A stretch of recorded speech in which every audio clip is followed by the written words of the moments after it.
Hello and welcome. My name is Stephen LeDrew. This is a show of vigorous discussion. When many shows and many news outlets have either their PMO approved notes or they don't want anything controversial, this show is about getting to the nub of it. You won't agree with all the positions taken, but you will agree that there's a thorough discussion. And right now we're going to have a thorough discussion of the election coming up.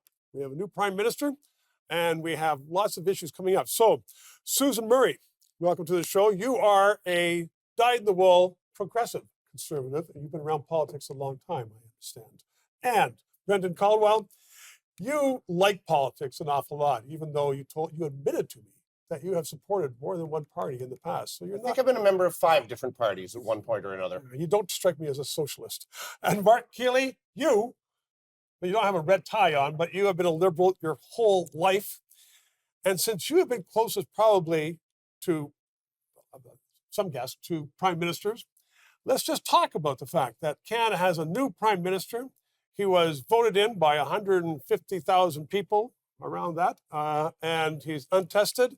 And a number of people are saying he shouldn't do anything until he goes to the people, until we have an election and Canadians decide who they want to be their prime minister. Do you agree with that? Well, let me contextualize this. Probably you know this better, and you were a former president of a political party, so I think you understand this. This election where Marc Kealey was elected was not a general election, or it wasn't about. It wasn't. Let me make my point. It was a party saying, "I want a leader."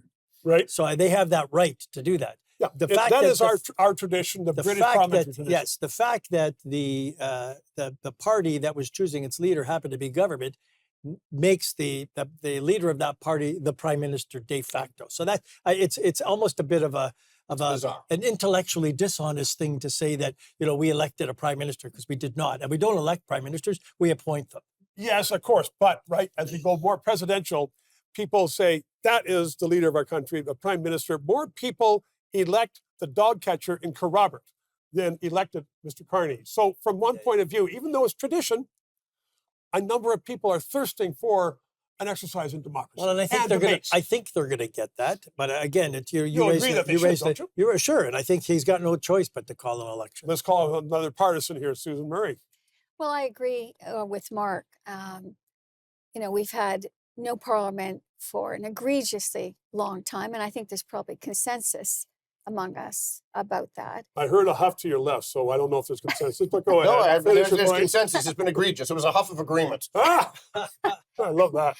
Well, I think, democracies are under threat, so it's even more important, I think, that those of us who live in strong democracies demand it, which means, yes, as soon as the current Prime Minister, Mr. Kearney, calls an election, and as Marc is saying, I believe it will probably be this Sunday, we have to get Parliament back. It really is hurting the country not to have a stable Parliament with all parties in session, hopefully voting in consent of what we need to do vis-a-vis the Trump administration. Okay, so we have two of you saying we need to have an election relatively soon, and you had your harumph of agreements, so I'll assume that you want an election. I want to put another question to you then, Brendan, because if we have an election, what should Canada be deciding upon, aside from who's going to be prime minister?